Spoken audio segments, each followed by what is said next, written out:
Decubitus. हम patient की general examination के बारे में पढ़ रहे हैं पीजे मेहता बुक से, ठीक है। उसमें डीक्यूबिटस का पॉइंट, जनरल एग्जामिनेशन में डीक्यूबिटस का मतलब होता है कि जब पेशेंट लेट रहा है, ठीक है, तो किस मतलब उसकी पोजीशन क्या है, तो उससे हम आइडिया लगा सके, डायग्नोस कर सके थोड़ा बहुत उसकी डिज़ीज़ के बारे में। तो इसमें सबसे पहले देखो हेमीप्लेजिया। हेमीप्लेजिया क्या होता है कि जब हाफ बॉडी, जैसे पूरी राइट साइड या फिर पूरी लेफ़्ट साइड, है ना, पेशेंट की वो पैरालाइज हो जाए तो उसको हेमीप्लेजिया बोलते हैं। इस कंडीशन में पेशेंट लेटेगा कैसे, मतलब किस पोजीशन में वो लेट रहा है, तो उस पोजीशन को बोलते हैं डीक्यूबिटस, क्योंकि उससे हम डायग्नोस कर सकते हैं। जनरल एग्जामिनेशन का ये एक पॉइंट है, ठीक है। The patient lie in the bed with the one side immobile. देखो एक साइड तो इमोबाइल ही है, मतलब मूवमेंट नहीं कर रही क्योंकि वो पैरालाइज है ना।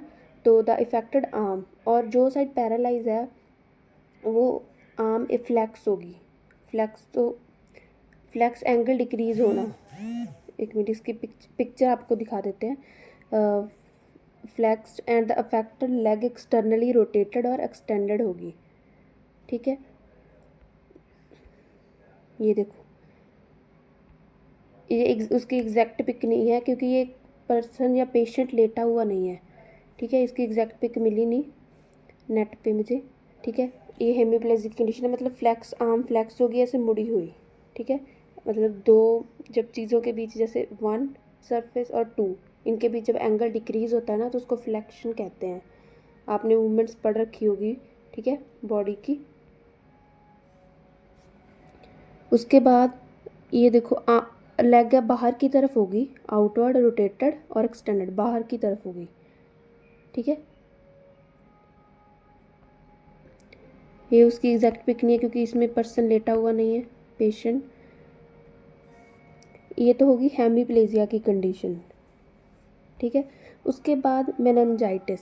मेनिंजाइटिस एक कंडीशन है जिसमें क्या होता है कि जो मेनिंजेस हैं ब्रेन में, वो क्या करती हैं, उनकी स्वेलिंग हो जाती है, ठीक है। तो इसमें क्या होता है कि फीवर आता और नेक स्टिफनेस हो जाती, फोटोफोबिया होते, काफ़ी सारे ऐसे सिम्टम्स होते हैं। उसमें एक इसमें इम्पॉर्टेंट है नेक स्टिफनेस, नेक स्टिफ हो जाता है इसमें।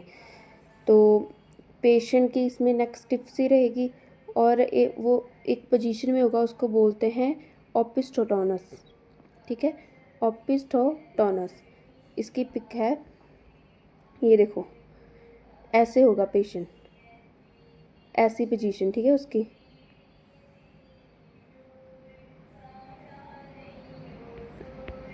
उसके बाद यहाँ पे आ जाओ, ये हो गया मेनिंजाइटिस की कंडीशन और टेटनस, ठीक है, इनकी कंडीशन। उसके बाद है कॉलिक। कॉलिक क्या, अडल्ट्स में कॉलिक का मतलब क्या होता है कि मतलब इंटेस्टाइनल पेन होना, ठीक है, या रीनल पेन होना, पेट में दर्द, कॉलिक में पेन हो रहा है।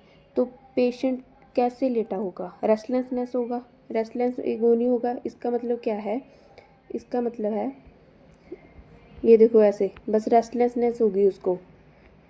उसके बाद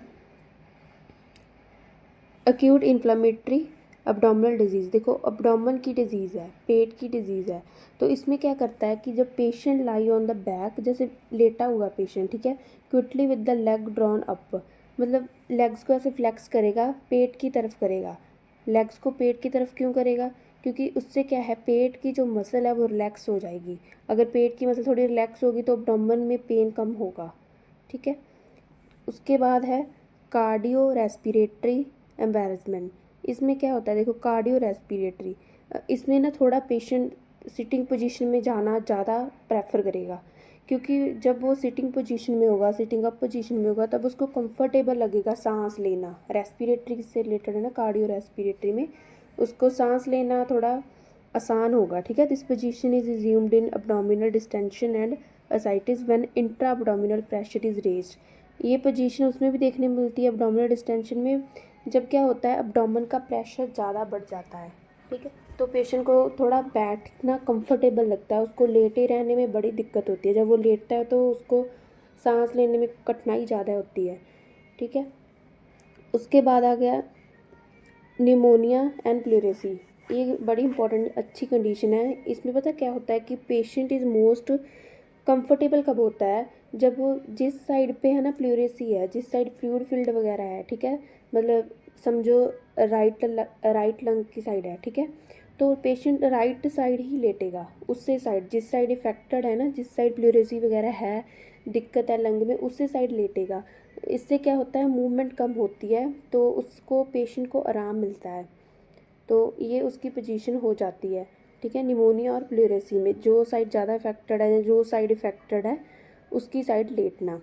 अब डिक्यूबिटिस का एक बार देख लो कि हेमीप्लेजिया में तो आर्म फ्लेक्स होगी और लेग एक्सटर्नली रोटेटेड और एक्सटेंडेड होगी। मेनिंजाइटिस में इसकी आपको डायग्राम पिक दिखा दी थी, और नेक में स्टिफनेस रहेगी।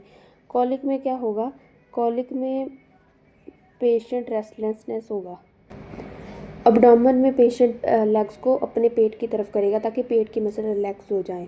रेस्पिरेटरी में बैठना पसंद करेगा पेशेंट ताकि उसको सांस अच्छे से आए, ठीक है। प्लूरेसी और निमोनिया में उसी साइड लेटेगा पेशेंट जिस साइड मतलब कोई डिफेक्ट है, क्योंकि उस साइड फिर मूवमेंट कम हो जाएगी और पेशेंट को आसान रहेगा। वीडियो के बारे में ज़रूर कमेंट सेक्शन में बताएं कि कैसी लगी। अगर आप कोई टॉपिक पीजे मेहता से पढ़ना चाहते हो या कोई और टॉपिक पढ़ना चाहते हो तो कमेंट सेक्शन में बता सकते हैं। जनरल एग्ज़ामिनेशन ही शुरू करे रखनी है या फिर कोई और एग्ज़ामिनेशन का पार्ट पढ़ना है इसमें, वो भी आप बता सकते हैं। वैसे एब्डोमिनल की एग्ज़ामिनेशन और रेस्पिरेटरी की एग्ज़ामिनेशन पूरी कंप्लीट वीडियो डाल दी गई है पहले ही। Thank you so much. Video अच्छी लगे तो लाइक करें, शेयर करें, सब्सक्राइब करें।